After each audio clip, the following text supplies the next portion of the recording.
कार्यक्रम के प्रायोजक हैं गोल्डी मसाले।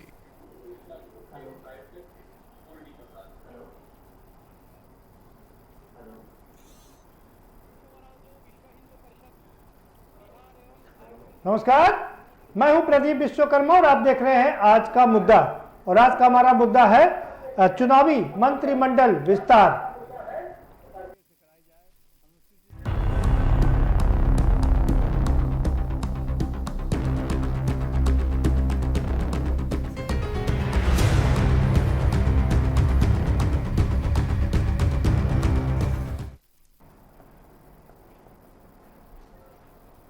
जी हाँ, ये चुनावी मंत्रिमंडल विस्तार है क्या? सबसे बड़ा सवाल इसी बात का है। जिस तरीके से चुनाव अगले साल विधानसभा के चुनाव हैं, अगले साल शुरुआत में यानी कि जनवरी और फरवरी में 5 राज्यों के चुनाव हैं, उसके बाद नवंबर दिसंबर में 2 और राज्यों के चुनाव हैं। उसको देखते हुए ये चुनावी विस्तार दिया जा रहा है। मंत्रिमंडल का विस्तार है, क्या वो चुनावी है? क्योंकि जहां जहां चुनाव है वहां ज़्यादा मंत्रियों की तादाद बढ़ाई जा रही है, जिससे कि ये संदेश दिया जा सके कि नहीं, हम सबके लिए बने हुए हैं और सब हमारे लिए बने हुए हैं।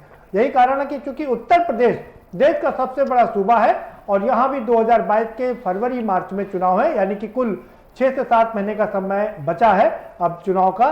और मंत्रिमंडल का विस्तार होने जा रहा है। कल शाम 5:30 बजे मोदी की 20 का 10 मंत्रिमंडल विस्तार होगा और कहा यह जा रहा कि इसमें करीब 25 दलित और पिछड़ों को स्थान मिलेगा, क्योंकि विपक्ष सवाल उठाता रहा है कि ब्राह्मण तो नाराज है ही हैं, उनके साथ साथ में दलित और पिछड़े काफी नाराज हैं, क्योंकि उनको जो नुमाइंदगी मिलनी चाहिए थी वो नुमाइंदगी नहीं मिली है। और अब इस बात की कवायद की जा रही कि ब्राह्मणों को भी मना लिया जाए और साथ साथ में दलित और पिछड़ों को भी कैबिनेट में रख करके ये संदेश दे दिया जाए कि नहीं, वो हमारी सरकार सबके लिए है। और ये दूसरे राज्यों के लिए भी यही फार्मूला लागू कर रहे हैं। तो क्या ये वाकई चुनावी मंत्रिमंडल विस्तार है या मोदी जी अपने हिसाब से अब चीजों को रिस्ट्रक्चरिंग कर रहे हैं? और जो उन्होंने वादा किया था कि मिनिमम गवर्नमेंट मैक्सिमम वर्क, तो क्या ये उस पर खरा उतरेगा? क्योंकि ये 20 से ज्यादा मंत्री, कैबिनेट मंत्री बनाए जाने की चर्चा चल रही है और इसके अलावा राज्य मंत्री भी होंगे, स्वतंत्र प्रभार भी होंगे। इसी पर चर्चा करेंगे। हमारे साथ में खास मेहमानों का पैनल है, हम उनसे आपका तारुफ करवाएंगे, लेकिन उससे पहले आपको एक रिपोर्ट दिखा देते हैं। ये रिपोर्ट आपको बताएगी और समझाएगी कि दरअसल ये मंत्रिमंडल का विस्तार है क्या।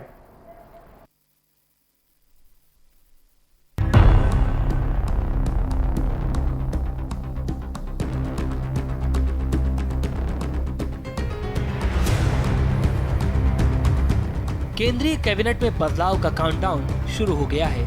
कई नेताओं को नई दिल्ली बुलाया जा रहा है, जबकि केंद्रीय मंत्री थावरचंद गहलोत को अब राज्यपाल बना दिया गया है।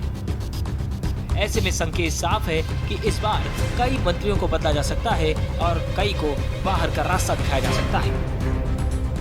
दिल्ली में जहां मोदी कैबिनेट को लेकर तमाम नेताओं का जमावड़ा लगना शुरू हो गया है, वहीं इसी बीच असम के पूर्व मुख्यमंत्री और बीजेपी नेता सर्बानंद सोनोवाल, बिहार से जनता दल के राष्ट्रीय अध्यक्ष आरसीपी सिंह भी दिल्ली पहुंचे हैं। इस फेरबदल को लेकर बिहार के मुख्यमंत्री नीतीश कुमार ने कैबिनेट में आरसीपी सिंह के शामिल होने के संकेत देते हुए बयान दिया है। बाद में थोड़ा हुआ है, मतलब जुलाई महीने में कुछ हुआ है या अगस्त में या सितंबर में होता रहा, लेकिन इस बार इतना पहले हुआ है, ऐसा तो शायद ही कहीं कभी बहुत कम साल में कभी हुआ। तो ये स्थिति हुई तो जाकर के देख लेंगे। वैसे अनेक जगहों पर पानी है, लेकिन सभी जगहों पर नहीं, लेकिन इसलिए सबको जहाँ एक नहीं, हम कई नदियों की बात, बागमती भी है, अनेक नदियां, जितनी नदियों के पानी की स्थिति थी सब हम देख करके आ गए। और कल भी बाकी कुछ देख लेंगे और उसके बाद हम पूरा करके इसके बारे में लोगों के सहायता के लिए, राहत के लिए जो करना है वो सब करेंगे। जी सर, 4 मंत्री पद लेंगे, 3 लेंगे, 2 लेंगे या नहीं लेंगे? नहीं, ऐसा कुछ नहीं है। जो उनकी इच्छा होगी वो करेंगे। कौन कौन चेहरे हो सकते हैं? आपकी इच्छा भी तो मैंने चेहरा भी हम नहीं तय करें। आपकी इच्छा क्या है? नहीं, हमको क्या, हम ही कह दिया है। महाराष्ट्र के पूर्व सीएम और बीजेपी नेता नारायण राणे भी दिल्ली पहुंच चुके हैं। माना जा रहा है कि राणे मोदी कैबिनेट में शामिल हो सकते हैं। हालांकि राणे इस बारे में कोई भी जानकारी देने से कतराते हुए नजर आए। मैं एमपी हूँ तो दिल्ली आना ही पड़ता है, अभी सेशन के पहले हम लोग आ जाते हैं इधर। सर 15 दिन पहले हाँ, आज कोई विशेष कारण आने का, आज कोई विशेष अरे कारण? विशेष मंत्री से कम मिल रहा है। देखिए एक बात देखो, विशेष कुछ होगा तो जरूर बताएंगे। आपको कोई छुपा सकते हैं क्या? कुछ बात छुपा नहीं सकते। कुछ वक्त मुझे दो, मैं आपसे बात करूँ। मेरे को अपने घर पे तो जान दे। मोदी कैबिनेट के इस फेरबदल को लेकर हर किसी की नजर लगातार बनी हुई है। आखिर मोदी कैबिनेट में अब किस नेता को जगह मिलेगी और किस नेता की कैबिनेट से छुट्टी होने वाली है? मोदी कैबिनेट में दलों की बात करें तो बिहार के जेडीयू, बिहार के पशुपति पारस गुट एलजेपी, यूपी से अपना दल और निषाद पार्टी को तवज्जो मिल सकती है। वहीं अगर राज्यों की बात करें तो उत्तर प्रदेश, महाराष्ट्र, बिहार, पश्चिम बंगाल और अन्य चुनावी राज्यों पर फोकस रहेगा। मंत्रिमंडल में मंत्रियों के नामों की फहरिस्त थोड़ी लंबी है। नामों पर नजर डाले तो ज्योतिरादित्य सिंधिया, सर्बानंद सोनोवाल, नारायण राणे, शांतनु ठाकुर, पशुपति पारस, सुशील मोदी, राजीव रंजन, संतोष कुशवाहा, अनुप्रिया पटेल, वरुण गांधी, प्रवीण निषाद के नाम शामिल हैं। मोदी सरकार के दूसरे कार्यकाल को 2 साल पूरे हो गए हैं। ऐसे में माना जा रहा है ये बदलाव सबसे बड़ा है। सिर्फ इतना ही नहीं, कैबिनेट विस्तार के जरिए जातीय, क्षेत्रीय और दलीय समीकरण को भी देखा जाएगा। उत्तर प्रदेश में अगले साल विधानसभा चुनाव है। ऐसे में यहाँ पर बड़ा फोकस रहेगा। सूत्रों की माने तो यूपी से 4 से 5 मंत्री हो सकते हैं। बता दें कि केंद्रीय कैबिनेट में बदलाव की पटकथा लंबे वक्त से लिखी जा रही है। प्रधानमंत्री नरेंद्र मोदी ने हाल ही के दिनों में वरिष्ठ मंत्रियों के साथ कई बार लंबा मंथन किया है। इसके अलावा पार्टी स्तर पर भी लगातार बैठकें की जा रही है। ऐसे में कई दिनों से कैबिनेट विस्तार के संकेत सामने मिल रहे थे, जो अब काफी जल्द हो सकता है। स्पेशल डेस्क, के न्यूज इंडिया।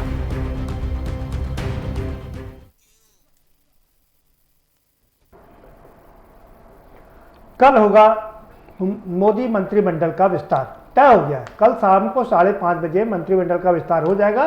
सारी चीजें सेट हो गई हैं, तय हो गई हैं, बातें हो गई हैं, किसको क्या मिलना है, किससे क्या हटाना है। कई राज्यों के गवर्नरों का बदलाव भी हो चुका है।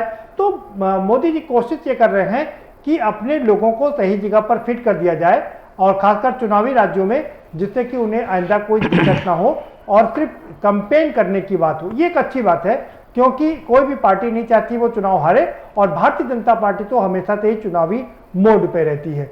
तो उत्तर प्रदेश का क्या लाभ मिलेगा, ये अपने आप में सवाल है, और हम इसी पर चर्चा करेंगे। अपने मेहमानों से हम आपका परिचय करा देते हैं। हमारे साथ में मोहित अहमद साहब जुड़ चुके हैं, बहुत वरिष्ठ नेता हैं कांग्रेस के और पूर्व मंत्री हैं। बहुत स्वागत है मोहित अहमद साहब आपका। शशांक यादव जी हमारे साथ में जुड़ चुके हैं, समाजवादी पार्टी के वरिष्ठ नेता हैं, पूर्व एमएलसी हैं। आपका भी बहुत स्वागत है शशांक जी। और हमारे साथ यहाँ लखनऊ स्टूडियो से प्रोफेसर राजेंद्र वर्मा जी जुड़ चुके हैं, राजनीतिक विश्लेषक हैं। सर आपका भी बहुत बहुत स्वागत है। सीधा रुक करेंगे मोहित अहमद साहब का। मोहित अहमद साहब, आप तो मंत्री रह चुके हैं, ये जो मंत्रिमंडल का विस्तार हो रहा है, इसको आप किस नाम से नवाजेंगे? क्या ये चुनावी मंत्रिमंडल विस्तार है? तो ये अपना मंत्रिमंडल बढ़ा रहे हैं, विस्तार कर रहे हैं, क्योंकि अभी तक कर ही नहीं रहे थे, जबकि इनके पार्टनर छोड़ करके चले गए थे, वो जगह खाली थी, अपने पार्टनर की भी जगह नहीं भरी थी। चुनावी दृष्टिकोण से ये कर रहे हैं, मगर प्रैक्टिकली इनका दृष्टिकोण फेल हो जाएगा, क्योंकि किसी के मंत्री बनने से कहीं का वोट नहीं हासिल हो जाता। ये एक गलत फहमी है। थोड़ा बहुत वो प्रभाव होता है मंत्रियों का, वो थोड़ा बहुत होता है, वो ऐसा नहीं है कि किसी के मंत्रिमंडल की में घुसने की वजह से, दाखिल होने की वजह से इनकी पार्टी का जनाधार मजबूत हो जाए, ऐसा कोई नजर नहीं आता। पहली चीज, मंत्रिमंडल का चेहरा लोग नहीं देखेंगे विस्तार में, बल्कि देखेंगे कि कारनामा क्या रहा है इस सरकार का। कारनामे में उनको डीजल आज किस भाव खरीदना पड़ रहा है, पेट्रोल क्या भाव है, गैस क्या भाव है, महंगाई कहाँ जा रही है, बेरोजगारी कहाँ पर है। तो ये सब चीजें मंत्रिमंडल में से नहीं काम आती। ये सब चीजें सरकार की गवर्नेंस और सरकार के कामकाज को देखा जाता है, इनकी सेवा को देखा जाता है। इनका एक तरह से आतंक सा आप कहिए कि बहुत से लोग अपना आतंकित है, खासतौर माइनॉरिटी, बैकवर्ड, दलित, ये सब जो छोटे लोग हैं इनके साथ अत्याचार कर रहे हैं और इनकी बिरादरी को आप मंत्री बना दें तो इससे आपको कोई बहुत बड़ा लाभ नहीं होने जा रहा है, ना आपकी आपको चुनाव जीतने की स्थिति में है। लोग और चीजें भी देखते हैं, किसी के मंत्री बन जाने से उसका लाभ होता है और इनके यहाँ तो मंत्री की कोई जरूरत ही नहीं। एक एक मंत्री दो दो तीन तीन विभाग संभाले हुए हैं, क्योंकि किसी को मोदी के सामने काम करने का मौका ही नहीं है, ना वो काम करके मेहनत करके वो दिखा सकता है अपने मंत्रालय का परफॉर्मेंस। तो ये सब चीजें जो है एक ढकोसला है। मैं कहता हूं कि अब चुनाव आया है तो नहीं याद आई है, अब चुनाव में ये किसको किसको खुश करेंगे। बहुत से मंत्रिमंडल के कैंडिडेट हैं, मंत्री में परिषद पाने में, मंत्री पद पाने में इतने कैंडिडेट हैं, इनका और उपहास होगा और आपस में रस्साकशी बढ़ेगी, दुश्मनी बढ़ेगी। ये किसको किसको, मान लीजिए ज्योतिरादित्य सिंधिया को इन्होंने तोड़ करके कांग्रेस के 22 एमएलए को भाजपा में शामिल कर लिया, सरकार बनाई, तो उसके एवज में इनाम देंगे। ये कोई अच्छा इनाम है कि आप किसी की पार्टी का एमएलए तोड़ लें और हम तुमको मंत्री बना देंगे? ये नैतिकता नहीं कहती। मैं तो कहता हूँ शर्म से डूब जाना चाहिए कि जो पार्टी अच्छी खासी मेजॉरिटी में थी उसको आप धन बल पर और बल पर, अपने सत्ता के बल पर, डर के बल पर आपने तोड़ करके बना। मोहित साहब, आप नैतिकता की बात कर रहे हैं। जी मोहित साहब, जी आप ठीक करें, आप नैतिकता की बात कर रहे हैं, आप ठीक करें कि, लेकिन क्या सवाल ये उठता है कि राजनीति में कोई नैतिकता बची है क्या, या पहले कोई नैतिकता थी क्या? आपके पास दोबारा से आएंगे शशांक जी, आपकी पहली प्रतिक्रिया। आएंगे मोहित साहब, दोबारा से आपके पास आएंगे। जी शशांक जी, शशांक जी, जी आपकी आवाज आ रही है, आपकी पहली प्रतिक्रिया। भाई अभी मौजूदा एमएलसी हो, काहे बार बार खून बना दे रहे हो आप? माफ करिए। अच्छा मौजूदा है, माफ करिएगा शशांक जी, माफ करिएगा, मौजूदा एमएलसी है भाई। जी ये मोहित साहब जो कह रहे थे और काफी हद तक सही भी बात है, वैसे कि किसी भी पार्टी का इंटरनल मैटर है, लेकिन इंट्रोडक्शन में प्रदीप भाई आपने एक बहुत अच्छी बात कही थी कि जो ये सरकार आई थी कि मिनिमम गवर्नमेंट और मैक्सिमम गवर्नेंस पे, ये मंत्रिमंडल विस्तार बिल्कुल ठीक उसका उल्टा है, जो साबित कर रहा है कि ये सरकार 101% हर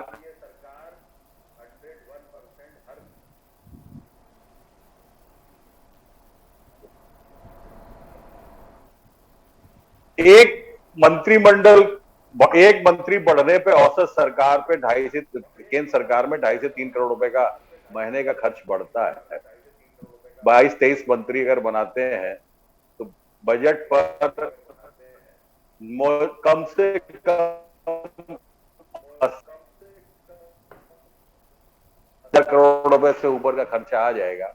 ये चीजें आज की तारीख में जब पेंडेमिक है और इतना जबरदस्त वो चल रहा है, इकोनॉमी इतनी वो परेशानी है, वहां पर इन खर्चों का कोई जस्टिफिकेशन नहीं है। ये 100% जो भी हो रहा है वो आने वाले चुनावी समीकरणों के हिसाब से हो रहा है और इसमें वो कोशिश कर रहे हैं कि जाति आधार पर, और इसमें देखिएगा कोई भी पायदार आदमी नहीं आएगा, इसमें सुब्रमण्यम स्वामी नहीं दिखाई पड़ेंगे, इसमें गोविंदाचार्य जैसे लोग नहीं उठाएंगे जिन्होंने कभी लीडरशिप को चैलेंज किया है या जिन्होंने थोड़ी सी स्पाइन रखते हैं अपनी, आएंगे वही लोग। मंत्री बिल्कुल सही कहा पूर्व हमारे माननीय मंत्री जी ने, मोहित साहब ने, कि मंत्रियों की कोई वैल्यू वहां पर नहीं है, इतना ज्यादा केंद्रीकरण है। आप भाजपा के किसी भी वरिष्ठ नेता से बात करिए, वो प्रिटेंड तो यही करेगा उसे सब कुछ मालूम है, जबकि मालूम उसे कुछ भी नहीं होता है। जितने भी लोग हैं किसी को भी नहीं पता होगा कौन मंत्री बनने जा रहा है। इतना ज्यादा सेंट्रलाइज कर दिया है सेंट्रल गवर्नमेंट को, और उसी की देखा देखी स्टेट गवर्नमेंट में ही हो रहा है।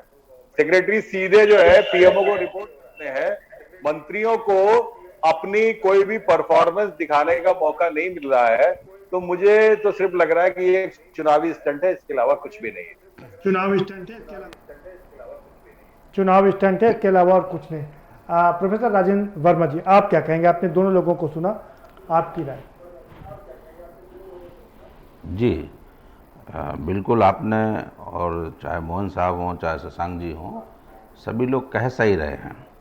अभी मैंने बीजेपी भी सही कह रही है, और क्यों कर रही है सबके पीछे सब जान रहा है आदमी। आप देखिए, चुनावी स्टंट है, इसमें कोई दो राय नहीं है, किसी को कोई शक और शुबा नहीं रहना चाहिए। लेकिन हर राजनीतिक दल जीतने के लिए कुछ ना कुछ अपनी प्रक्रियाएं करता है। समस्या ये है कि चुनाव जब होता है तो क्या आदमी उसी समय केवल मूल्यांकन करता है या पूरे 5 सालों का मूल्यांकन करता है? आप देखिए, बीजेपी ने बेरोजगारी, महंगाई, चाहे महिलाओं पर अत्याचार, चाहे दलितों का उत्पीड़न, आप चाहे कोरोना में फेल्योर इनका रहा हो, चाहे इकोनॉमी की बात हो, हर जगह बहुत ही ड्रॉप हुआ है। और दलित एट्रोसिटी के मामले तो इतने ज़्यादा बढ़े, और चाहे आप इनको कह सकते हैं कि रोजगार इनके पास है नहीं है, तो इन सब मुद्दों से भी भटका के फिर ये कास्ट की राजनीति पे आए। ठीक है कि कास्ट आप प्रतिनिधित्व दे दें। देखिए, प्रतिनिधित्व का मैं विरोधी नहीं हूं, हम लोग प्रतिनिधित्व की ही लड़ाई करते हैं कि हर सेक्टर में प्रतिनिधित्व मिलना चाहिए, लेकिन वो प्रतिनिधित्व सही मायने में होना चाहिए। मैं खासतौर से जो दलित, ओबीसी, माइनॉरिटीज के लोग बनते हैं, वो केवल आजकल बड़ी राजनीति का ये दुर्भाग्य है कि केवल वो पार्टी के स्टैम्प बन जाते हैं, पार्टी के पपेट बन जाते हैं, समाज का नेता नहीं बन रहा है। आपने सामाजिक मुद्दों पे पार्टी पे बात, और बीजेपी जैसी पार्टी में आप समाज के मुद्दों की बात करेंगे, दलित, ओबीसी, पिछड़ों की बात करेंगे, आपके उनकी बेरोजगारी की बात करेंगे, उनके जो स्थिति है आज, जो इतना ज़्यादा कोरोना काल में जो इनका भयावह स्थिति हो गया है कि रोज लोगों को 2 वक्त की रोटी के लिए तरसना पड़ रहा है, उन मुद्दों पे आप बात करेंगे, तो बीजेपी कभी नहीं। और आप सब लोग जान रहे हैं कि बहुत ज़्यादा मोदी जी और अमित शाह जी के अलावा बीजेपी में सब शून्य है। ठीक है, सब जीरो, बिग जीरो हैं, और यदि वो चाहेंगे तो वही होगा। ये डेमोक्रेसी के लिए अच्छा नहीं है। आप ये समझिए, मैं किसी व्यक्ति का विरोध नहीं कर रहा हूं, लेकिन ये डेमोक्रेसी सेटअप, भारत में यदि लोकतंत्र आपको बचाना है तो आपको डिसेंट्रलाइज प्रोसेस में जाना ही पड़ेगा। आपको हर लेवल की जो संस्थाएं हैं उनको आपको मजबूत करना पड़ेगा। और बीजेपी का जो सबसे जो आलोचना का विषय है कि इन्होंने जो सरकारी संस्थाएं थी उनको सबसे ज्यादा डैमेज किया। ये सबसे दुर्भाग्य की बात है, इसको आप पकड़िए। और हम प्रतिनिधित्व देने की जहां तक बात है, केवल आप नेताओं को बना दीजिए, कैबिनेट में बना दीजिए, उससे प्रतिनिधित्व चिंतित नहीं होता। आपके 10 परिवार बन जाएंगे, 50 परिवार बन जाएंगे। मेन प्रतिनिधित्व जहां पर है वो सरकारी सेवाओं में प्रतिनिधित्व था, और आप उस प्रतिनिधित्व के आप दोषी हैं। आपने उस प्रतिनिधित्व का पालन नहीं किया, आपने लोगों को नहीं दिया। और जो थोड़ा बहुत मिल रहा था, जो 1970 से दलितों, जो आफ्टर रिजर्वेशन के बाद है, जो ओबीसी और एससी को रिजर्वेशन मिला था, वो रिजर्वेशन के नाम पर प्रतिनिधित्व मिला था, सरकारी सेवाओं में था, उसमें भी नगण्य था। लेकिन आपने उन सरकारी संस्थाओं को भी खत्म कर दिया, और आप एक बड़ा एकदम प्राइवेटाइजेशन, जिसको कहते हैं कि प्राइवेटाइजेशन की तरफ मूव कर गए, जो और जहां पर आपका प्रतिनिधित्व नहीं है। तो आप सही में इस देश का भला चाहते हैं, सही में यहाँ के दलितों का भला चाहते हैं, सही में यहाँ पर पिछड़ों को आप प्रतिनिधित्व देना चाहते हैं, सही में महिलाओं की आप भागीदारी चाहते हैं, तो आपको न केवल सरकारी उपक्रमों में बल्कि प्राइवेट संस्थाओं में भी आपको प्रतिनिधित्व सुनिश्चित करना पड़ेगा। तब आप अच्छी पार्टी और अच्छे नेता, और जो आप कहना चाहते हैं कि हम विश्व गुरु बनना चाहते हैं, अरे भारत का यदि नागरिक, यदि सबसे ज्यादा जो पॉपुलेटेड जनसंख्या है, चाहे वो दलितों की हो चाहे ओबीसी की हो, यदि वो प्रताड़ित है, वो सुख सुविधाओं से वंचित है, तो आप कौन सा विश्व गुरु बन जाएंगे? आप कौन सा भारत महान बना लेंगे? आपको सभी को भागीदारी देनी पड़ेगी। सही मामलों में आपको प्राइवेट सेक्टर को भागीदारी देनी पड़ेगी, तभी विश्व गुरु बन पाएंगे। लेकिन हम चर्चा यहाँ पर विश्व गुरु बनने की नहीं कर रहे हैं, हम चर्चा कर रहे हैं मोदी जी के मंत्रिमंडल विस्तार की। मोहित अहमद साहब करो करेंगे। मोहित अहमद साहब, आपने कहा कि मंत्री बनाने से कोई फर्क नहीं पड़ता है, लेकिन आपको नहीं लगता कि मंत्री बनाने से मैसेज सीधा जाता है और उस वर्ग का वोट प्रभावित होता है? इसको मैं मानता हूं, मगर किन लोगों का प्रभावित होगा? जिनके अंदर सेवा भाव हो, जिनके अंदर निष्ठा हो, जिनके अंदर कैरेक्टर हो, जिनके अंदर जनता की कितनी सेवा करें। नहीं ये सब नहीं ये सब बातें तो ये मोहित अहमद साहब, ये बातें किताबों में पढ़ने के लिए अच्छी है कि निष्ठा हो, शुचिता हो और कर्तव्य निष्ठा हो, ये सब नहीं। सीधा अगर किसी ब्राह्मण वर्ग के लोगों का मंत्री बनता है तो जाहिर सी बात है कि ब्राह्मण वर्ग खुश होगा ना, खुश होगा अच्छे ठाकुर से, मुसलमान खुश होगा अच्छे मुसलमान से, जो वाकई समाज में जफर इस्लाम साहब अच्छे मुसलमान नहीं है क्या? जज्बा जफर रखते इस्लाम हो। साहब अच्छे मुसलमान नहीं है क्या? जफर इस्लाम साहब अच्छे मुसलमान नहीं है?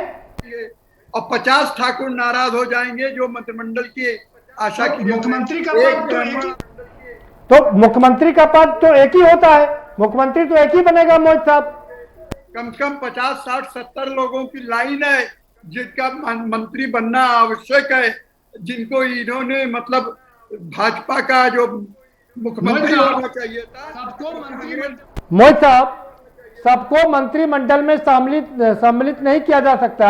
यही कारण है कि उत्तर प्रदेश में जो दूसरे विभाग खाली पड़े वहां भी बनाया जा रहा है। यूपी के मंत्रिमंडल का भी विस्तार किया जाना है। विस्तार करने से किसी सरकार की मजबूती का कोई मानक नहीं है। मानक होता है आदमी के काम करने के क्षमता पर। जब काम करने का मौका ही नहीं दिया जा रहा है तो अपनी क्षमता दिखा करके, अरे सर मौका मिले ना मिले, लाल बत्ती मिल जाए, ये सपना होता है लोगों का। मोहित साहब, आपको नहीं लगता है कि अगर अशोक की लाट लगाने को मिल जाए तो ये सपना साकार करने जैसा होगा जीवन का? मिले ना मिले, मैं कह रहा हूं कि काम करने को मिले ना मिले, लाल बत्ती की गाड़ी मिल जाए, हालांकि लाल बत्ती तो आजकल बैन है, लेकिन मंत्री पद मिल जाए, ये अपने आप में जीवन सफल करने वाली बात होती है। आराम का, आसाइश का, सुविधा का सब स्रोत खुल जाएगा, उस तक सीमित है। बाकी ये काम सेवा करने से ही होगा। जब मौका ही नहीं देगी, आज 200 एमएलए उत्तर प्रदेश बाकी के मंत्री, अरे बाकी के मंत्री काम कर रहे हैं ना मोहित साहब। बाकी के मंत्री, मोहित साहब, केंद्र में बाकी के मंत्री तो काम कर रहे हैं ना। काम करने की उनको ताकत नहीं दी गई है, काम करने का अधिकार नहीं दिया गया है, तो काम कैसे करेंगे? वो अपने फेस सेविंग कर रहे हैं सारे मंत्री, चाहे उत्तर प्रदेश में हो चाहे केंद्र सरकार में हो। ठीक है, ये सारे लोग अपनी अपनी फेस सेविंग कर रहे हैं कि हमारी बेइज्जती ना हो किसी तरह से कि हम मंत्रिमंडल में है, मंत्री है। ये अपने मंत्री के ओहदे को पर्दे में छिपाए हुए हैं। ठीक है शशांक जी, ठीक है शशांक जी, ठीक है मोहित साहब आएंगे आपके पास। शशांक जी, क्या मैं गलत कह रहा हूं कि जिस जाति का मंत्री बनता है या मुख्यमंत्री बनता है उसके वर्ग में, उसकी जाति में सीधा मैसेज जाता है और वो वोट को प्रभावित करता है? और जाहिर सी बात है कि अगर जो मंत्री बनेगा वो उसका प्रभाव होगा, वो भाजपा को वोट दिलाएगा। कभी नहीं कर पाएंगे तो वोट क्या प्रभावित करेंगे? जो जाएगा और नाराज होकर के लौट के आए। जी ठीक है मोहित साहब, शशांक जी का वर्जन ले लेते हैं। हाँ शशांक जी, देखिए टेक्निकल प्रॉब्लम आ रही है आपकी और प्रोफेसर राजेंद्र साहब की आवाज इको आती है, हर सेंटेंस रिपीट हो रहा है, तो थोड़ा सा समझने में गड़बड़ हो रहा है। अगर कुछ सही हो सके। आवाज आज साफ नहीं है, डबल आवाज आ रही है जी। अच्छा, मैं जो आपने सवाल किया कि मंत्री जो बनाए जाएंगे तो उनकी जाति पे असर पड़ेगा कि नहीं पड़ेगा, मेरे ख्याल में यही सवाल है आपका, जितना मैं समझ रहा हूं। तो देखिए, इस बार मंत्री जो बनेंगे वो थोक के भाव बन रहे हैं।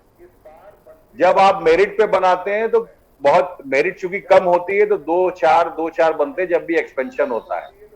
जब आप 20-22 बनाते हो, 25 बनाते हो, तब आप पॉलिटिकल जो जरूरत होती है उसको पूरा करते हो। पिछले 48 घंटों में अंतरराष्ट्रीय स्तर पर और भारत के 4 मामले बहुत बुरी तरीके से चल रहे हैं जो हमारी नकारात्मक छवि बना रहे हैं। एक राफेल छवि बना रहे हैं। नहीं शशांक जी, आप फिर हमको पूरी चीज बताएंगे। समय इतना नहीं होता ना टीवी में सर। हम ये जानना चाह रहे हैं कि अगर मान लीजिए जिस भी जाति का मंत्री बनेगा, बघेल जाति का मंत्री बनता है तो बघेल कम्युनिटी प्रभावित होगी कि नहीं होगी? मैं कह दूंगा कोई फर्क नहीं पड़ेगा जी। अगर आप एक ही छोटा सवाल चाहते हैं तो मैं सीधा कह रहा हूं कोई फर्क नहीं पड़ेगा। जी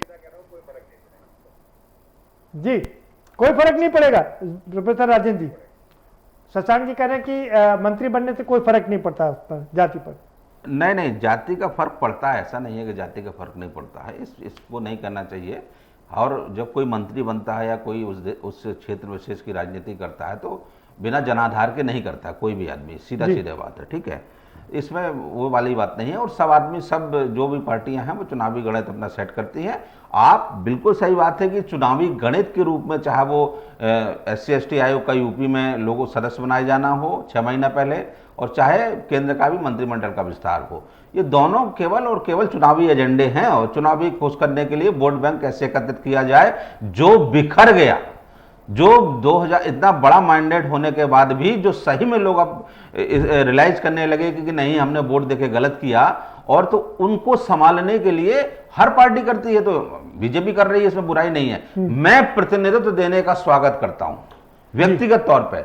लेट किया, चुनावी है, बात सही है, इसमें कोई मतलब देर आए दुरुस्त आए। हाँ, देर आए दुरुस्त आए कितना अब, लेकिन वहां की पूरी जनता आपको वोट बैंक में कन्वर्ट हो जाएगी, ये भी एक डाउट का विषय है। देखिए, उसके डेली रूटीन के मुद्दे जो हैं, वो 2 वक्त की रोटी चाहता है सबसे पहले गरीब आदमी। नहीं, लेकिन कम से कम नाराजगी तो दूर हो जाएगी ना, कि हमारे वर्ग को नाराजगी आपकी एक लेवल पे दूर हो जाएगी कि हमारा समाज का कोई आदमी बना है, ठीक है। तो एक यदि आपको स्टैंपिंग देखना हो तो आप देख सकते हैं कि भाई ठीक है, सिंबल के रूप में आपका बन गया है। लेकिन जब वो वोट डालने जाता है, जो कोरोना से उसको ऑक्सीजन नहीं मिला, जो उसको रोजगार नहीं मिल रहा है, भूख के लिए इधर उधर तरस रहा है, जिसको सरकारी क्षेत्रों में नौकरी नहीं मिल रही है, जिसको यूनिवर्सिटियों की फीस इतनी बढ़ रही है, उन सब मुद्दों से, कि वो जो डेली रूटीन के मुद्दे हैं उनसे ज्यादा प्रभावित है वो।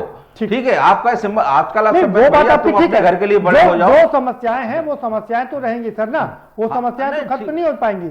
लेकिन मंत्रिमंडल का विस्तार होने से, लोगों को प्रतिनिधित्व मिलने से एक मैसेज जाता है और काफी हद तक नाराजगी दूर होती है। मैं इसी बात को समझने की कोशिश कर रहा था। वक्त एक छोटे से ब्रेक का हो चला, एक ब्रेक लेंगे, ब्रेक के बाद आएंगे तो चर्चा के सिलसिले को आगे बढ़ाएंगे और ये समझने की कोशिश करेंगे कि उत्तर प्रदेश में जो जो मंत्री बनाए जाने वाले हैं, जो संभावित लिस्ट है, उस पर चर्चा करेंगे, लेकिन एक छोटे से ब्रेक के बाद।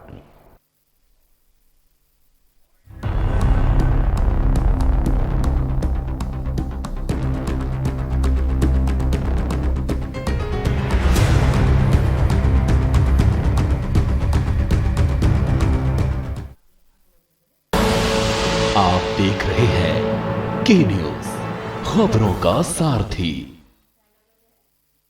जुबान के लिए उड़ चला गैरों की ज़मीं पर, खुशबू अपने पन की ढूंढता।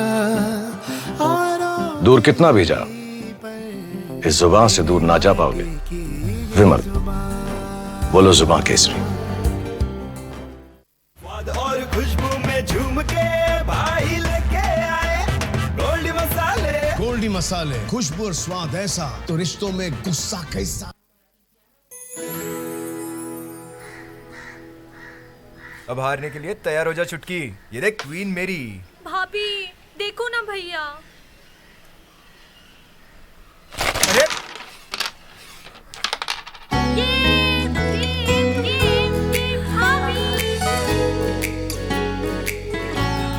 पिटारा, खजाना खास पलों का। खुदी को आजमाया है तो ये अंदाज आया है, खुदी को आजमाया है तो ये अंदाज आया है। तुम में भी मैं हूं, शुद्ध प्लस पान मसाला। आप देख रहे हैं के न्यूज, खबरों का सारथी।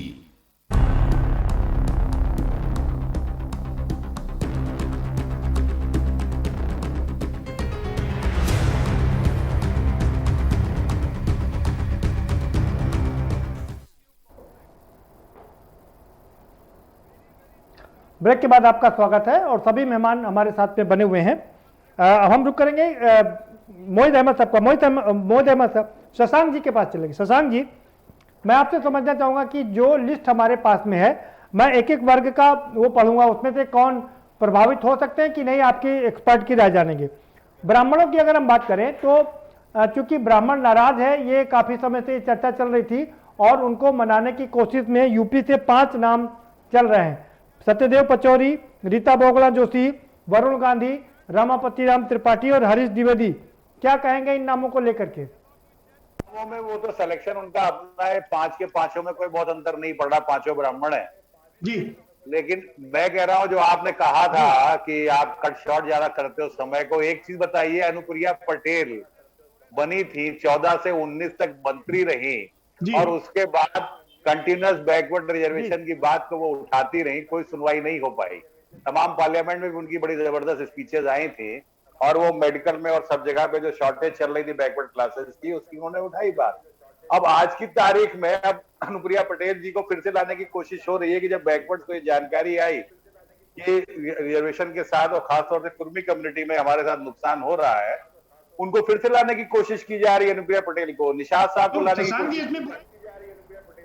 तो शशांक जी, इसमें बुराई क्या है? हर पार्टी अपना नफा नुकसान देख करके ही लोगों को अपने पास रखती है।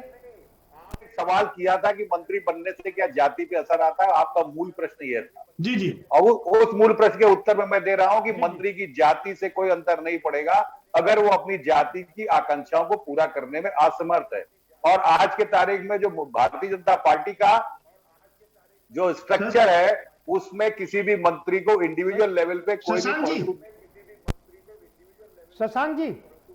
शशांक जी, मेरा सवाल आपसे यह है, जब मायावती मुख्यमंत्री बनी, 4 बार मुख्यमंत्री बनी, तो दलितों को तो कोई बहुत फायदा, ज्यादा आर्थिक लाभ हुआ नहीं, लेकिन उनको इस बात का गुमान और स्वाभिमान ज्यादा था कि कम से कम उनके वर्ग का मुख्यमंत्री है। तो ये फीलिंग तो आती है ना सर? उनको जो एक गुमान नहीं था, गुमान जब आता है किसी जाति में तो वो बोलना भी शुरू करती है। उसको स्वर्ग ना मिले लेकिन स्वर मिलता है एक अपनी जाति के बड़े नेता के जरिए। लेकिन ये जो नाम आप जितने भी लेके चल रहे हो, ये सारे के सारे एक्सपोज्ड नाम है, जितने भी आ रहे हैं नाम, वो सारे के सारे एक्सपोज्ड नाम है, अपनी अपनी बिरादरी में एक्सपोज्ड है। तो बिरादरी पर ये एक शोपीस बनाने की कोशिश कर ले और एक इस समय जब तक मंत्रिमंडल चलेगा 3-4 दिन तमाम बड़ी घटनाओं से जनता का दिमाग हटा रहेगा, चाहे वो राफेल डील का मामला हो, चाहे कोवैक्सीन में ब्राजील में मैटर आ रहा हो जहां पर भारत सरकार का नाम आ रहा हो, चाहे पत्रकारिता के स्तर पर भारत का लगातार गिरता हुआ स्तर हो, और चाहे स्टेन स्वामी की हत्या हो जो इंटरनेशनल लेवल पे भारत की क्रिटिसिज्म हो रहा है, उससे ध्यान हट जाएगा। 3-4 दिन मंत्रिमंडल की बहस चलेगी, फिर आपके पास कोई नया मुद्दा आ जाएगा। इसलिए मुद्दे से अतिरिक्त कुछ भी नहीं है, जातियों में कोई अंतर पड़ने वाला नहीं है। चुनाव हमेशा आर्थिक और सामाजिक बंदों पर होता है, नामों से कोई फर्क नहीं पड़ने वाला है। अगर राजनीतिक और आर्थिक मुद्दे हल नहीं निकलेंगे तो जातियां कोई फर्क नहीं पड़ेगा। ठीक है मोहित अहमद साहब, 5 नाम जो मैंने गिनाए, सत्यदेव पचौरी, रीता बहुगुणा जोशी, वरुण गांधी, रमापति राम त्रिपाठी और हरीश द्विवेदी, अगर इनमें से कोई मंत्री बनता है तो क्या ब्राह्मण जो नाराज है वो मान जाएगा? अब किसी के जात से समाज प्रभावित नहीं होगा, अब काम से प्रभावित होगा। मैं इन 5 नामों में जिनमें आपने नाम लिया, वो मैं तो रीता बहुगुणा को जानता हूं कि वो कॉम्पिटेंट है, वो काम करने पाएंगी तो बिल्कुल प्रभाव पड़ेगा। अगर काम करने अब आप मान गए ना कि प्रभाव पड़ता है, प्रभाव पड़ता है। खाली सज्जा के लिए बैठ जाए अरे भारतीय जनता पार्टी में तो इतना काम करवा लेते हैं मोहित साहब, वहां तो कहते हैं कि यहाँ काम ही काम है, तो बहुत काम करवाते हैं। भारतीय जनता पार्टी में तो बहुत काम करवाते हैं, चुनाव का कराते हैं। जब से चुनाव होता है फिर पूरे 5 साल तक चुनाव की रणनीति बनाते हैं और बनाते बनाते यहाँ तक जाते हैं कि किसी तरह से हिंदू जो 80% है, 85% है, उसे संगठित करो, और जो मुसलमान है या थोड़ा बहुत दलित है वो नाराज रहे तो रहे। इन्होंने किया क्या है पूरे 5 साल की? बात उसकी नहीं है, बात हम सर आज इसकी करें जो मंत्रिमंडल विस्तार हो रहा है, हम उसकी बात कर रहे हैं। जी मोहित साहब, अब सरकार पर हम लोग रोज रोज कटघरे में खड़ा करते हैं, सरकार को कहां तक खड़ा करेंगे आप आज हम बात करें मंत्रिमंडल का जो विस्तार हो रहा है उस पर राजेंद्र वर्मा जी का रुख करते हैं। प्रोफेसर साहब जरा बताइए, ये जो 5 नाम है, मैं एक एक वर्ग के लोगों की बात करूंगा। मोहित साहब, प्रोफेसर राजेंद्र जी आप समझाइए, जो 5 नाम है, रीता बहुगुणा जोशी की बात करें तो अध्यक्ष रही उत्तर प्रदेश की और बड़ा चेहरा रही है, काफी काम किया है। सत्यदेव पचौरी, वरुण गांधी बड़ा नाम है। इन सबके में से अगर मंत्री बनता है कोई, तो क्या वाकई ब्राह्मण जो नाराज है अब तक वो सुलझ जाएगा? ये हमको नैरेटिव की समझ में आया कि ब्राह्मण नाराज कैसे जी, ब्राह्मण ये मतलब सही में क्षमा कीजिएगा, मैं थोड़ा सा नहीं वो नाराज इसलिए क्योंकि कह रहे ना कि करीब कम से कम 700 ब्राह्मणों की हत्या हो गई इस वजह से, और उनको प्रतिनिधित्व पूरा नहीं मिला। हिसाब से तो सैकड़ों दलितों की हत्या हो गई, तो दलितों को तो बनाने से कोई फायदा नहीं होगा जी। ठीक है, तो देखिए कुछ पार्टियों के, हर पार्टी का एक बेस वोट बैंक होता है, ठीक है। तो जो सब जानता है कि भाई अपर कास्ट सवर्णों का वोट बैंक वो बीजेपी का है, वो चाहे नाराज हो चाहे जो हो बीजेपी को वोट देगा। नहीं वो सिर्फ जब सरकार बनती, प्रोफेसर साहब जब सरकार बनती तो शिफ्ट हो जाता है ना, कहते हैं ब्राह्मण वही जाता है जहाँ सरकार बनती है। मेजर शिफ्ट नहीं होता, फ्लोटिंग वोटिंग हमेशा शिफ्ट होता है। जी जी, जो विचारधारा वाली लड़ाई वाली पार्टियां हैं, समाजवादी पार्टी का जो वोट बैंक है, एक मेजर जो वोट बैंक है वो मेजर हमेशा रहेगा। भाजपा और बसपा का जो मेजर वोट बैंक है वो हमेशा रहेगा। शिफ्ट होता है जो फ्लोटिंग वोट है, जो मिडिल क्लास का, अपर मिडिल क्लास का जो वोट है या लोअर मिडिल क्लास का वोट है, वो सब शिफ्ट होता है कि वो नाराज हो जाएगा पॉलिसियों से, क्योंकि उसको अपने रोजमर्रा की चीजों में दिक्कतें आने लगती हैं, तो परेशानी का सामना करना पड़ता है। और जहां तक आप ब्राह्मणों की रिप्रेजेंटेशन की बात कर रहे हैं, सर मेरा एक क्षमा के साथ मेरा अनुरोध है कि आप सही में प्रतिनिधित्व देने की बात कर रहे हैं, कोई भी पार्टी एक्स वाई जेड जी, अब मैं किसी भी पार्टी का नहीं ले रहा हूं, तो आपको हर क्षेत्र में आप देखेंगे कि ब्राह्मणों का ओवर रिप्रेजेंटेशन, ठीक है। नहीं इसके बाद भी ब्राह्मण राजेंद्र जी, सवाल ये है कि पहले तो पूरा 100% था, अब तो उसमें धीरे धीरे कम इरोजन हो रहा है ना। हाँ। तो वो कह रहे हैं इसीलिए तो नुकसान हो रहा है उनका अच्छा 100 मतलब 3% लेके आप 100% पे कब्जा चाह रहे हैं, तो ये तो फिर समाज पर अपना आप समाज बना लीजिए, आप अपना भैया ब्राह्मण अगुवा है, सबको साथ लेके चलता है सर ना। नहीं, आप जब मैंने पहले भी कहा, जब लोकतंत्र में आप विश्वास रखते हैं तो समाज के, इस देश के, आपने चाहे जिस देश का डेमोक्रेसी है, हर नागरिक को आपको प्रतिनिधित्व सुनिश्चित करना पड़ता है। सबकी भागीदारी आप देंगे तो अच्छा लोकतंत्र रहेगा, ठीक है, और वो प्रमाणिक होगा और उस देश का भविष्य भी अच्छा रहेगा। जी चलिए, मैं पिछड़ों की बात कर लेता हूं। हमने बात की जो ब्राह्मण नाराज था उसको कैसे लुभाने की कोशिश की जा रही है।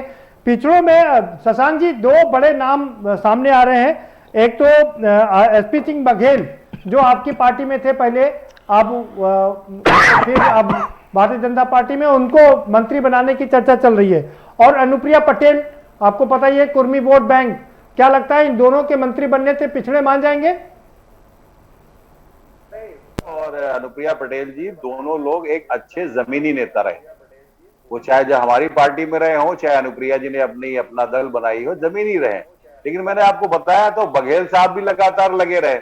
मंत्री बन के आप इस धोखे में मत रहिए कि वो कुछ बैकवर्ड्स के लिए कर पाएंगे, कोई होना तो वो है जो पीएमओ से तय होना है। अनुप्रिया पटेल भी 5 साल रही, और उनकी जितने भी जो पार्लियामेंट में आप वो देख लो रिकॉर्डिंग्स उनकी, जो कंटिन्यूसली उन्होंने इस चीज को इंसिस्ट भी किया। लेकिन बैकवर्ड से रिलेटेड जितने भी इश्यू थे, उन इश्यू में सिर्फ होगा क्या कि बघेल साहब को या अनुप्रिया पटेल, हम कहते दोनों को भी बना देंगे।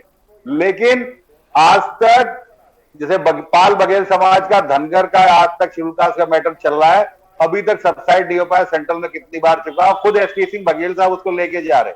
अनुप्रिया पटेल कितनी बार कोशिश कर चुकी कि जो पीजी में या जो प्राइवेट कॉलेजेस में, मेडिकल कॉलेज में पिछड़ों का आरक्षण खत्म किया गया, तमाम रिप्रेजेंटेशन दिए, तमाम लोगों को लेके गई, कुछ नहीं कर पाई। तो आप क्या समझ रहे हो मंत्री बन के ये कर पाएंगे? बेसिक इश्यूज अनुप्रिया पटेल या बघेल से बैकवर्ड्स का ये आएगा कि ये हमारे लिए कर क्या रहे हैं। पिछले 5 साल का ट्रैक रिकॉर्ड तो यही बता रहा है, कुछ नहीं कर पाए। कहने का तो उनका कहने का मौका मिल जाएगा ना शशांक जी कि नहीं हुआ, आपकी नाराजगी थी इसीलिए तो मुझे बनाया गया है, अब जो भी आपके काम है वो हम कराएंगे, सरकार बनाइए, काम होंगे आपके। पर मैंने तो बात की, उनसे बनाने के बाद उम्मीद क्या होगी? बैकवर्ड्स को, पाल बिरादरी को या पटेल जी की बिरादरी को उम्मीद ये होगी कि बीइंग बैकवर्ड उनको वो मिले, लेकिन वो तो मिल रहा है मोदी जी की तरफ से, जो पिछले 7 साल में नहीं मिला, तो इनके आने से क्या मिल जाएगा? जी चलिए हमारे साथ एक और बहुत खास मेहमान जुड़ चुके हैं, उनसे भी आपका परिचय करा देते हैं। लोटन राम निषाद जी जुड़ चुके हैं, प्रदेश अध्यक्ष हैं वीआईपी के। वीआईपी बिहार की जनरली पार्टी है और उत्तर प्रदेश में अपने पैर पसार रही है। उनके मंत्री यहाँ आकर के इसका विस्तार दे चुके हैं। बहुत स्वागत है लोटन राम निषाद जी आपका। हमने देखा कि केंद्रीय मंत्रिमंडल का विस्तार हो रहा है और चूंकि उत्तर प्रदेश में चुनाव है, इसके मद्देनजर यहाँ पर कई मंत्रियों की कई लोगों को मंत्री बनाए जाने की चर्चा चल रही है। क्या कहेंगे आपकी, क्या ये चुनावी मंत्रिमंडल विस्तार है? देखिए, विधानसभा जो उत्तर प्रदेश का आसन्न चुनाव है उसको ध्यान में रखते हुए जो पहले से भी भ्रमित करने की राजनीति होती रही है, वही षड्यंत्र जो है कि उत्तर प्रदेश के चुनाव को दृष्टिगत रखते हुए भारतीय जनता पार्टी की सरकार जो है कि मंत्रिमंडल विस्तार का हो हल्ला कर रही है।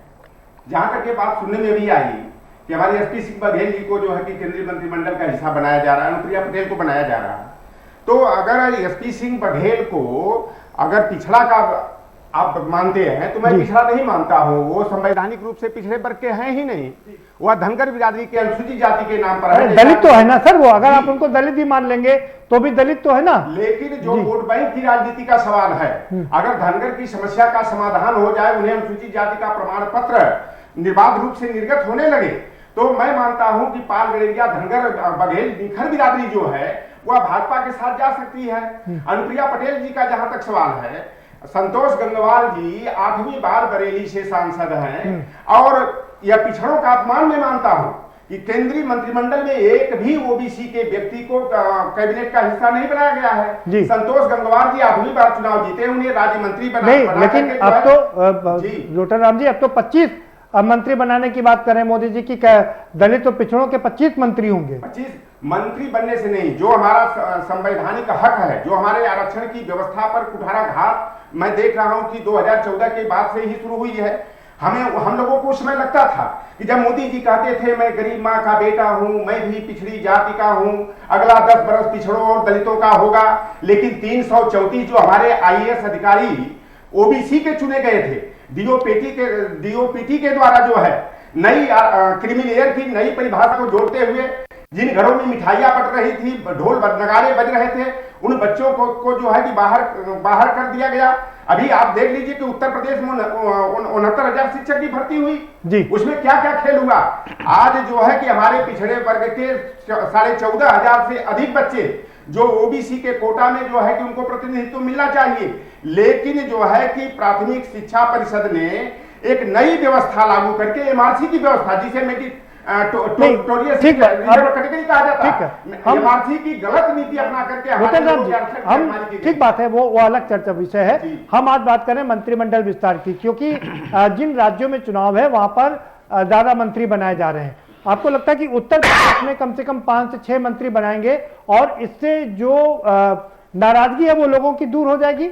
मंत्री बनने से तो हमें नहीं लगता कि नाराजगी दूर होने वाली है। यह केवल जो है कि पिछड़े दलित वर्ग को मंत्रिमंडल में देख करके जो झांसा देने का षड्यंत्र किया जा रहा है, अब पिछड़ा दलित वर्ग जो है कि वर्तमान सरकार के द्वारा और पिछली केंद्र की सरकार के द्वारा इन आरक्षण के मुद्दे पर इतना कुठाराघात किया गया है कि अब ये वर्ग जो है इनके बहकावे में आने वाला नहीं है। ये देख रहे हैं कि हमारा वोट बैंक बड़ा तेजी से पीछे की ओर घिसकता जा रहा है, तो उसे रोकने की ये कवायद कर रहे हैं। लेकिन हमें तो जनमानस में जाने के बाद ये विश्वास हो रहा है कि आज जनता अपने को ठगा हुआ महसूस कर रही है, वह अपने को धोखे का शिकार महसूस कर रही है। आज हम कहते हैं आप कि जब ओबीसी की 1931 में जातिवाद जनगणना हुई, उसके बाद कभी जातिवाद जनगणना नहीं। आपका गठबंधन किससे होगा? हमारा गठबंधन जो हमारी सुनेगा हम उसकी सुनेंगे, जो हमें आरक्षण देगा हम उससे गठबंधन करेंगे। आरक्षण के सवाल पर ही हम लोग अपना कदम आगे बढ़ाएंगे, नहीं तो 160 सीट 157 सीट, जहां 60,000 से लेकर के 1,20,000 निषाद वोट बैंक है, उस पर हम तो विशेष कवायद करेंगे। 403 विधानसभा तो में संजय निषाद क्या करेंगे? निषाद पार्टी क्या करेगी? हम अपनी पार्टी वीआईपी को जानते हैं। अब संजय जी का जो है खेल खत्म हो रहा है। वीआईपी के साथ निषाद पार्टी के 95% पदाधिकारी और कार्यकर्ता जो है वीआईपी के अंग बन चुके हैं। वह संजय निषाद जी के परिवारवाद से वह खिन्न हो चुके हैं। मैं आपको बता देना चाहता हूं कि हमारी पार्टी वीआईपी जो है बिहार में 11 सीटों पर अपने चुनाव चिन्ह नाव पर चुनाव लड़ी, 4 विधायक बने। सन ऑफ मल्ला मुकेश सहनी जी जो है एमएलसी बनकर के जो है कैबिनेट के हिस्सा हैं। लेकिन संजय निषाद जी की अगर निषाद पार्टी है, हमें तो आशंका है कि निषाद पार्टी का पंजीकरण ही नहीं है निर्वाचन आयोग के द्वारा। वह कहते हैं कि हमारा तो खाली है। भाई अपने लड़के को पहले गोरखपुर के उपचुनाव में जो है सपा के सिंबल पर चुनाव लड़ाते हैं। 2019 के आम लोकसभा के आम चुनाव में जो है कि भारतीय जनता पार्टी के सिंबल पर लड़ाते हैं। तो मैं जानना चाहता हूं क्या निषाद पार्टी का कोई अस्तित्व है? निषाद पार्टी निषादों को मोहरा बनाकर अपना हित साधने का काम, ये तो सभी काम करते हैं ना, अपने जाति का मोहरा बना करके खुद ही बनते हैं। आएंगे आपके पास में वर्मा राजन जी के पास। राजन जी, 2 नाम मैंने बताए, ये दोनों नाम की चर्चा चल रही है। इनको पिछड़ों के रूप में मंत्री बनाया जा सकता है किसी एक को, क्या कहेंगे? इससे क्या पिछड़े की जो नाराजगी है वो दूर हो जाएगी? देखिए, चाहे आप 2 को बनाइए, 20 को बनाइए, 50 को बनाइए या 1 को भी ना बनाइए, आपकी नीति क्या है, आपकी नीयत क्या है, ये इंपॉर्टेंट रखता है। आप सही में किसी को बनाए या ना बनाए, आप अच्छा लोगों को प्रतिनिधित्व देना चाहते हैं तो आप देंगे, ऐसी नीतियां बनाएंगे। तो इसलिए नीयत का सवाल है ये। आपको 2 और 4 बना के केवल पार्टी के पपेट बन जाते हैं। मैं सभी पार्टियों, मैं खासतौर से एससी और ओबीसी वर्ग के लोगों को बोल रहा हूं, उन नेताओं को बोल रहा हूं, केवल वो पार्टियों के पपेट ना बने, समाज की लड़ाई लड़ें।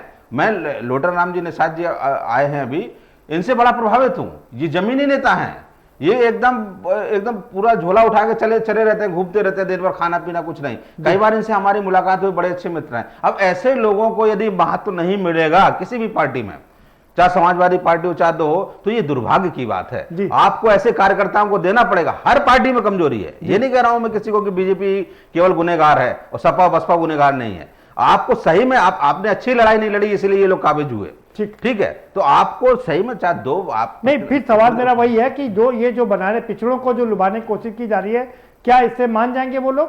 बिल्कुल नहीं, बिल्कुल नहीं मान, मैं बिल्कुल नहीं, असंभव। ठीक है, मोहन अहमद साहब आपके पास आ रहा हूं। अब बात दलित की करते हैं, मैंने बात ब्राह्मणों की कर ली, पिछड़ों की कर ली, अब दलित की बात करते हैं। ठाकुरों को कोई प्रतिनिधित्व नहीं दिया जा रहा है केंद्रीय कैबिनेट में, क्योंकि ऑलरेडी ठाकुर यहाँ पर मुख्यमंत्री हैं और अब पर्याप्त मात्रा में है। यहाँ पर 7 नाम है मोहित अहमद साहब, रामाशंकर कठेरिया और विनोद कुमार, सांसद कौशल किशोर, प्रवीण निषाद, भानु वर्मा, शांता कर्दम, सुनीता दयाल, इनमें से मंत्री बनाने की बात की जा रही है। और मोदी जी कह चुके हैं 25 लोगों को, दलित पिछड़ों को मंत्री बनाएंगे। तो ये क्या नाम आपको लगते हैं कि पासा पलट सकते हैं, भारतीय जनता पार्टी का रुख कर सकते हैं लोग फिर से? मैं ऐसा है कि आप ये जो कह रहे हैं कि कोई मंत्री बनने से वो अपने समाज के वोट को मजबूत करेगा, संगठित करेगा और उसकी स्ट्रेंथ बढ़ जाएगी, उसकी ताकत बढ़ जाएगी और वो समाज के लोग भाजपाई हो जाएंगे, ये समझ लीजिए कभी कभी उल्टा होता है। कभी कभी मंत्री बनते हैं तो लोग जरूरत से ज्यादा आशा कर लेते हैं, उनकी इच्छा बढ़ जाती है और वो मोहित साहब ये तो वही वाली मुश्किल है, सांप छछुंदर वाली गति है। नहीं बनाते हैं तो कह रहे हैं कि प्रतिनिधित्व ने नहीं दिया, बना दिया तो लोग, आप कह रहे हैं कि नाराज हो जाएंगे लोग। ये हमारी बिरादरी का ये नाक कटा रहा है, वहां बैठा है, कुछ नहीं कर पा रहा है, तो इससे अच्छा तो दूसरा आदमी हमारे लिए अच्छा है। यूं आपने रीता बहुगुणा का नाम लिया, एसपी बघेल का नाम लिया, ये लोग अच्छे हैं, ये प्रभाव डाल सकते हैं, पर संस्कृत नहीं है, कार्य संस्कृत नहीं है भाजपा में, काम करने की संस्कृत नहीं है। जो ज्यादा काम करता है उसको हाईकमान बुरा समझता है, उसको हाईकमान और इग्नोर करता है। कार्य संस्कृत से ही आदमी वोट बैंक को बटोर सकता है, अपनी समाज के लोगों को जोड़ सकता है, मगर जब कार्य संस्कृति नहीं, बेवकूफ बनाने की संस्कृत है, चुनाव कैसे बात यहाँ पर मोहित अहमद साहब प्रतिनिधित्व मिलने की है। कार्य हम हम यहाँ पर कार्य संस्कृति की बात नहीं कर रहे हैं, बात हम प्रतिनिधित्व मिलने की कर रहे हैं। मोदी जी ने साफ कर दिया कम से कम 25 लोग होंगे, इससे नाराजगी दूर होगी कि नहीं होगी ये बताइए। 50 बना नहीं सकते, 25 बना सकते हैं। 25 बनाने से कोई नाराजगी नहीं दूर होगी, क्योंकि इनकी संस्कृत है ही नहीं काम करने की। जब काम करने की संस्कृत नहीं है तो वोटर प्रभावित नहीं होगा, खुश नहीं होगा, वोटर उनको सपोर्टर नहीं होगा। ठीक है, ठीक। ये तो नहीं, अब आखिर में फिर आप बुला रहे हैं ये, और तो पैंतरेबाजी तो सभी लोग करते हैं मोहित अहमद साहब। पैंतरेबाजी तो सभी लोग करते हैं मोहित अहमद साहब, सारी राजनीतिक पार्टियां अपने पैंतरे चलती हैं। शशांक जी के पास रुके जी। देश की जनता और वो मुसीबत में पड़ जाए, अच्छे दिन की जगह पे बुरे दिन आ गए, महंगाई चरम पर है, हर चीज चरम पर है। ठीक है मोहित साहब, ठीक है मोहित साहब, महंगाई पर दोबारा चर्चा करेंगे फिर से। शशांक जी, आपको मैंने जो लिस्ट पढ़ के सुनाई, आपको नाम याद है कि मैं दोबारा से पढ़ दूं? तो ये जो मंत्री की चर्चा चल रही है, आपको क्या लगता है कि जैसे पिछली बार भारतीय जनता पार्टी ने चाहे 14 का चुनाव हो, 17 का हो या 19 का हो, दलितों का बड़ा वोट बैंक अपने पाले में कर लिया था, इन नामों से लगता है कि एक बार फिर से वो अपने उन वोट बैंक को सहेज पाएगी, रोक पाएगी? बात से सहमत नहीं हूं कि दलितों का बड़ा वोट बैंक कर लिया था। हाँ, ये हकीकत है कि दलितों के लिए आरक्षित जितनी भी लोकसभा और विधानसभा की सीटें थी, उसमें 60 से 70% सीटें भारतीय जनता पार्टी के पास पहुंची, ये हकीकत है। लेकिन यहाँ पर याद कर लीजिए पूना पैक्ट की, जब अंबेडकर साहब की ने अपने ऑब्जेक्शन रखे थे और सेपरेट क्लास की मांग कर रहे थे, और तब उन्होंने यही आशंका व्यक्त करी थी कि दलितों के अंदर बीच की लीडरशिप तभी निकल पाएगी जब उसके चुनने वाले भी दलित होंगे। अगर वो सामान्य के बीच में अपना वोट मांगेंगे तो वो उनके प्रेशर ग्रुप में रहेंगे। और आज जितने भी दलित चिंतक हैं वो उसी बात को कह रहे हैं कि जो भी निकल के आ रहे हैं भारतीय जनता पार्टी या कांग्रेस के बीच से भी जो दलित अभी जो बीच के निकल के आए, वो दलितों के इश्यूज को उतने बोल्डली कह पाने की स्थिति में नहीं है, क्योंकि कौशल किशोर जैसे लोग हैं, पुराने कम्युनिस्ट रहे हैं। मुझे नहीं लगता है कि इन जैसे लोगों को मंत्रिमंडल में लिया जाएगा, उन्हीं लोगों को मंत्रिमंडल में लिया जाएगा जो जाति के लिए। नहीं, अगर उनको नहीं लेना होता शशांक जी, तो उन्हें एसटी यहाँ पर भारतीय जनता पार्टी के एसटी का मोर्चे का अध्यक्ष नहीं बनाया जाता। मोर्चे का अध्यक्ष बनना एक अलग चीज है। वो संगठन के लिए जो 124 संगठन है उसमें से एक संगठन है भारतीय जनता पार्टी का, उससे फर्क नहीं पड़ता है। पॉलिसी लेवल पे डिसीजन लेने की आप उनको ताकत दे रहे हो कि नहीं दे रहे हो, जाति उससे प्रभावित होती है। जब देखता है, यहाँ पर बस एक लाइन में बता दूं आपको, तमाम बिरादरियों के विधायक मंत्रियों की ये स्थिति है। भारतीय जनता पार्टी के तमाम हमारे मित्र भी हैं, इवन संतोष जी भी ये कंप्लेंट कर चुके हैं कि अधिकारी फोन नहीं उठाते हैं, वो अपने वर्ग की FIR। ये शिकायत तो शशांक जी आपकी सरकार में भी थी, क्योंकि वो मंत्री का ही फोन नहीं उठाते थे, तो ये सरकार तो जी कि जाति के मंत्री बनाने से क्या उसका वोट प्रभावित होता है। मुझे लगता है बहस इस पर है, बहस सपा और भाजपा के एंगल से नहीं है। नहीं, बहस इस पर है कि जो केंद्रीय कैबिनेट का विस्तार हो रहा है वो चुनाव की दृष्टि को देखते हुए हो रहा है। ठीक है सर, लोटन राम निषाद जी का रुके। लोटन राम निषाद जी, मैंने मंत्रिमंडल में जो लोग जिन जातियों को शामिल किया जाएगा, अगर वो पॉलिसी मेकिंग में अपना प्रभाव नहीं डाल पाएंगे तो कोई प्रभाव नहीं पड़ेगा। ये एक आपने अच्छी बात कही कि अगर ये एक आपने अच्छी बात कही कि अगर पॉलिसी मेकिंग में प्रभाव नहीं डाल पाएंगे, लोगों का काम नहीं करा पाएंगे, तो उनका कोई प्रभाव नहीं होगा। लोटन राम निषाद जी, 7 लोगों के नाम मैंने बताए, फिर से मैं आपको दोबारा गिना देता हूं। रामाशंकर कठेरिया, विनोद कुमार, कौशल किशोर, प्रवीण निषाद, भानु वर्मा, शांता कदम, सुनीता दयाल, ये नाम है। इन पर चर्चा चल रही कि इनमें से कुछ लोगों को मंत्री बनाया जाए। क्या लगता है कि इनका एक प्रभाव है दलितों में और दलित वोट बैंक को इंटैक्ट रख पाएगी भारतीय जनता पार्टी? देखिए, इसमें जो नाम आपने